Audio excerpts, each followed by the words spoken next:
people gradually buy into the fact that, after all, the whole point of the criminal justice system is to reduce crime. And if that's what's happening, everybody's doing a good job. This is Rob Wolf, Director of Communications at the Center for Court Innovation in Chicago at Community Justice 2016, where there's a lot going on, a lot of panels talking about justice reform, people from all around the country and even around the world sharing ideas. One of those people with some interesting and cutting-edge ideas is with me right now. His name is Mike Lawlor. He is the Chief Criminal Justice Advisor to Connecticut Governor Dan Malloy. And he just participated in a panel on jail reduction and public safety. A lot of interesting things are going on in Connecticut around justice reform, Mike, and I thought maybe you could explain a little bit about what the governor's agenda is. I understand it's something called the Second Chance Society. So what's it all about? So, my boss, Governor Malloy, talks extensively about his goals for what he refers to as a second chance society. And really that covers all of the ground of the criminal justice reform initiatives we're seeing around the country. But he also articulates this with clear goals. And goal number 1 is to reduce crime. Goal number 2 is to reduce spending. And goal number 3 is to restore confidence in the criminal justice system.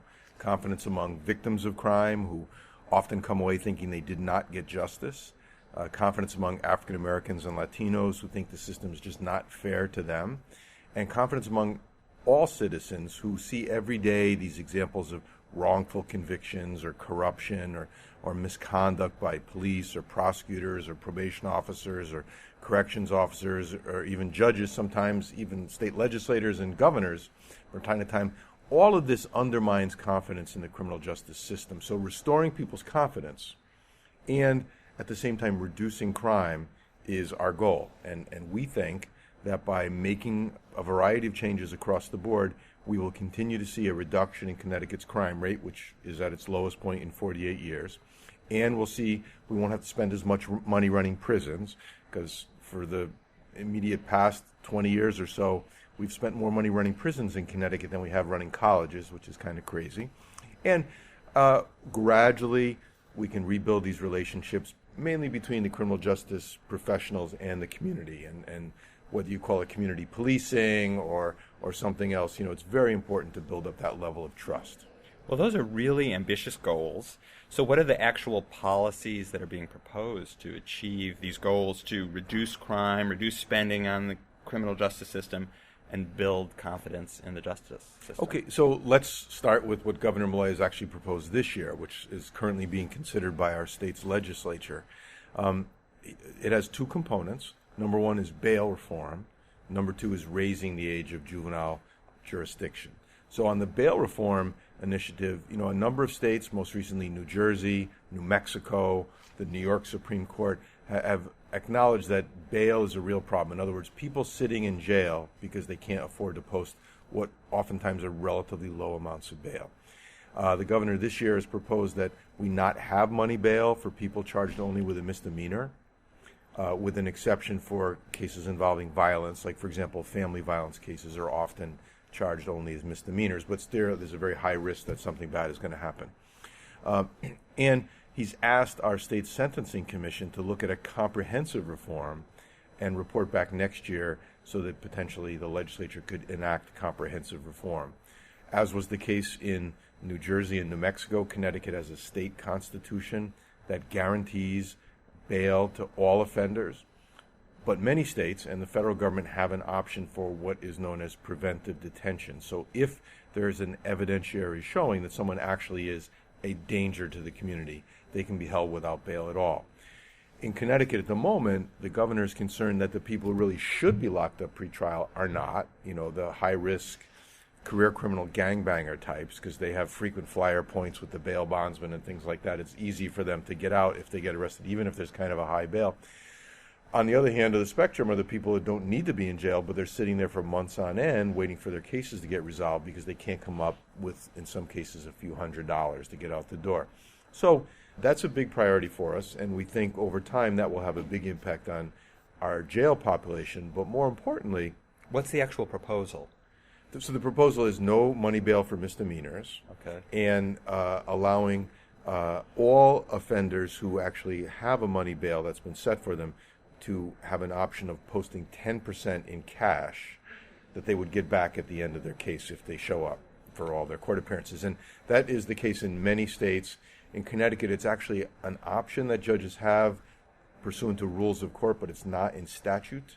And we think that by putting it into statute, it'll be used more extensively. Also, part of that proposal is that whatever money is accrued, because this cash will be sitting in a savings account while the court process plays out, all of that money that's earned through interest would go to our legal aid operations in the state. So it wouldn't be going to the state, it'd be going to help fund legal assistance for the poor. And any money that is captured because people do not show up in court and we forfeit their money bail, that would also go to legal aid. So we're trying to create a system that has no incentive to have higher bail just to raise money, and at the same time make it more of an option to actually get out, especially for people who are poor. And you'll presumably be saving money because fewer people would be held in jail unnecessarily pre-adjudication. Right. We know about half the people in jail right now in Connecticut, because they can't post bail, are in there on relatively minor charges. So now, obviously on a case-by-case basis, there may be very high risk factors involved, but in general, we know there's way too many people being held just because they can't come up with enough money to post bail. And we'd like to get to the point where money bail is just not used at all. If you're really dangerous, prosecutors would have to put on an evidentiary showing, and you could potentially be held as a public safety measure. But the vast majority of cases that really don't meet those criteria would not sit in jail while their cases are pending. And what if someone repeatedly doesn't return to a court gate? Well, the proposal we have this year says that even if it's a misdemeanor where no money bail is allowed, if the new misdemeanor is in fact a failure to appear, that would allow for money bail to be set. But we know, we've done a lot of deep dives into our data that we have, and the rate at which people fail to appear is actually higher if a bail bondsman has posted bail for them. We have Connecticut is the only state in the country. And keep in mind, we do not have any county courts. Everything is run by the state. We have no county jails. We have no elected prosecutors. We have no elected judges. So and all courts are state courts. So it's easier for us to make changes. But we have the only statewide accredited pretrial services agency in the country. It's run in the judicial branch. It's very well staffed, and they are very good at sorting out offenders by risk and monitoring defendants in the community with non-financial conditions of release. So we have the infrastructure to really expand this a lot, and to the extent we can save jail bed days, we can save a lot of money and at the same time get better outcomes, because all we know for sure is that putting somebody who's really a low-risk, high-needs person in jail, even for a short period of time, you're actually increasing the odds that they're going to recidivate once they get out. So we're trying to not do things that make it worse. And it sounds like you have the infrastructure in place to do what bail supposedly does, which is to encourage someone to come back to court. But you have non-bail, non-monetary means to monitor compliance with that. And so what about, what were some of the other specific I think the more ambitious goal that the governor has for this year is to raise the age of juvenile court jurisdiction from what it is now, 18, up to 21. So if we do it, we'll be the first state in this country to do it. Other places do it. For example, Germany, which the governor visited last year. You might have seen it on 60 Minutes. They did the piece a couple of weeks ago. In Germany, if you're under 21 and you get arrested and go to court, the judge makes an immediate decision whether the case will be handled pursuant to juvenile rules or adult rules. And apparently 80 or 90% of the cases are dealt with as a juvenile case in effect. So the governor said, since we have gotten some very good outcomes with our juvenile justice reforms that date back about 10 years, we've seen a dramatically reduced number of young people getting arrested. We have a historically low number of juveniles in juvenile detention or in our juvenile prison-like facility, that if we're getting these good outcomes by the earlier reforms, maybe we can get those similar outcomes for 18, 19, and 20-year-olds going forward. So we're beginning a process where we'll gradually phase this in. We're also going to make changes in the way we handle offenders under the age of 25. So we want to have specialized parole and probation supervision for people under 25 so that the officers involved that's their specialty, dealing with younger people. We're going to have a special correctional facility just for offenders under 25. We already have one for offenders under 21. We want to have another one for the next age cohort there. And the rationale is because they have different needs and are more amenable to rehabilitation? Exactly. And on top of that, mixing a 21-year-old kid who's got all sorts of problems that have landed him in jail with some 40-year-old career criminal guy is probably not a good idea. And I think any person with common sense would understand that that's probably the case. So I don't think it's done by design that all these people are mixed together in our prison system, but, why not change it? We don't have to build a new prison. We just allocate one for the next age cohort and put in staff that specializes with that. All of this, there's been the recent developments in brain science, has really informed criminal justice policy planners like myself. And I think people now for the first time are realizing that you need to have a special approach to younger offenders, meaning under 25. And if we are successful in getting some of these young people off this trajectory towards career criminal status or lengthy terms of incarceration, we'll need a lot fewer prison beds in this country. And so earlier I referred to our juvenile justice reforms that have already taken place in Connecticut. First and foremost, Connecticut was one of 3 states in the country that used to treat 16-year-olds as adults all the time. So it was Connecticut, New York, and North Carolina. So back in 2007, the legislature voted to increase the jurisdictional age up to 18, but to do it gradually in increments and establish a very robust planning process to get there. So we spent 2 years figuring out how to do this. So starting on January 1st, 2010, we went from 16 to 17, and then on July 1st, 2012, went from 17 to 18, and added all of that to the juvenile courts and subtracted all of that from the adult courts. So it would be fair to say, so how'd that turn out, right? And now we know it's 2016. We have all of the data. First of all, people had predicted when we did this, the juvenile courts would be overwhelmed with new cases. Actually, today, there are fewer cases coming into the juvenile court than there were before because there's a lot fewer younger people getting into trouble that lead them to court in the first place. Second, we know that we have an all-time low number of kids in juvenile detention, and that has to do with a lot of different policy changes, not just raising the age. But don't forget, it used to be that on your 16th birthday you were automatically an adult, so you never could be in juvenile detention. Now we've added all 16 and 17-year-olds, and even with that, we've got a historic low. We have 3 juvenile detention facilities in our state. One of the 3 has closed, and the other 2 are about 1/3 full, and we're probably going to close one of those 2 shortly. We're closing our 150-bed juvenile prison-like facility altogether. We're just going to close it. It's down to 40 kids right now. And so all of this has to do with fewer younger people getting into trouble and getting arrested and ending up in court and ultimately incarcerated. And we see that this effect is playing out now for already 18, 19, 20, 21, 22, 23 years. It's like a trough moving through the arrest statistics. And like, for example, 17-year-olds, the last year we have complete data for is 2014. There were 60% fewer arrests of 17-year-olds statewide in 2014 than there were in 2008. And it's dropped in equal increments every single year. And in the adult system, we measure the number of kids in jail 18 to 21 years old. We're actually incarcerated on a particular day.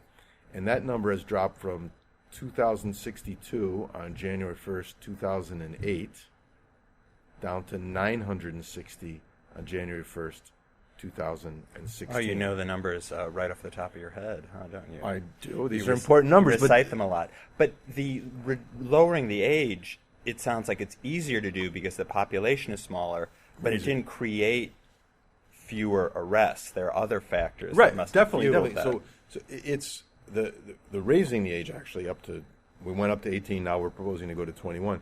So juvenile court works differently and has a different sort of triage mechanism for new cases coming in. Not everybody ends up in front of a judge and don't have all the formal proceedings with mandatory court dates, et cetera, which kind of sets up people for failure.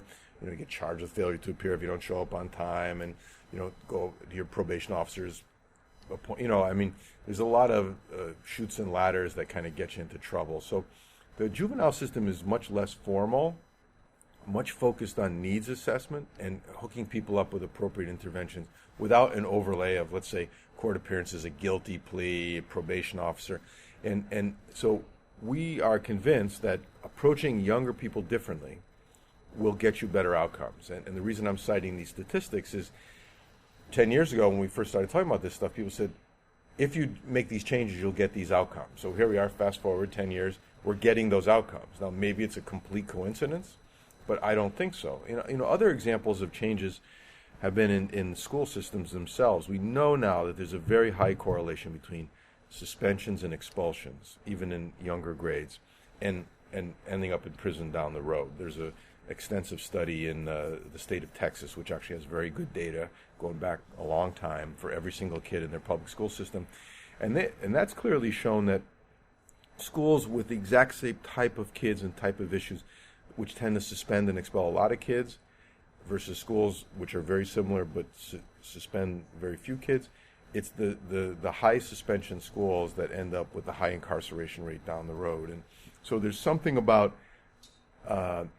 not ostracizing, jettisoning younger people, but trying to deal with their issues up front that means that they'll be much less likely to end up in the criminal justice system down the road. So it's this kind of thinking, which is really a complete rethinking of schools, justice, service provision, everything else, that gets us to where we are today and sustains the momentum we hope to continue for the next few years. But the goal at the end of the day is reducing crimes. If crime is going down, that's good. If crime is going up, something is wrong. And you said this you thought was the bigger task, the more challenging component to implement of the Second Chance Society, the raising the age. Is this requiring you have to persuade the legislature? Are they on board? Well, it's a lot easier to talk to legislators and ordinary citizens, even journalists, editorial boards, about why we think this would be successful, because we can cite the success of earlier similar initiatives. And the process that the governor has recommended is gradual and incremental with a lot of planning built into the front end. And it's really more about reallocating resources, because everything you add to the juvenile system, you subtract from the adult system. So we think it's very workable, but people, appropriately are apprehensive, skeptical, because it's new. It's a completely different approach to this. And, it's worth noting that we are making provisions to, it wouldn't be 100% of the people under 21 go to juvenile court. Obviously, murders and very serious crimes, very high-risk kinds of kids, there would be an option with discretion, informed by specific standards or findings that need to be made to deal with a case in adult court. So it's not one-size-fits-all at all. It's very focused on risk assessment, needs assessment, with the stated goal up front of reducing crime, reducing recidivism among kids who are actually coming into court. We think, based on our experience, that just talking about these things as the actual goals and talking about the fact that we now have the capability to measure all this data, make it very transparent so everybody can see what's going on, that affects behavior of everyone on the front lines, the cops, the prosecutors, probation, parole, corrections, everybody. Because they know what the goal is. They know that you're able to figure this stuff out. And I think people gradually buy into the fact that, after all, the whole point of the criminal justice system, one would think, is to reduce crime. And if that's what's happening, everybody's doing a good job. Well, thanks for explaining all that, and good luck with all your exciting stuff going on in Connecticut. Thank you. I've been speaking with Mike Lawlor, who is Connecticut Governor Dan Malloy's Chief of Criminal Justice, the Chief Advisor to the governor, right? Policy stuff. Your exact title is Undersecretary, Criminal Justice Policy and Planning Division. That's the job. I'm a bureaucrat. Well, we need bureaucrats to get there you things go. done, right? I'm Rob Wolf, Director of Communications at the Center for Court Innovation, and Mike and I have been speaking outside of the rooms where Community Justice 2016 is occurring, here at the Hilton in Chicago, where for 2.5 days people from around the country and even a few visitors internationally have been discussing justice reform. To find out more about the Center for Court Innovation and about justice reform and about community justice, visit our website, www.courtinnovation.org. Thanks for listening.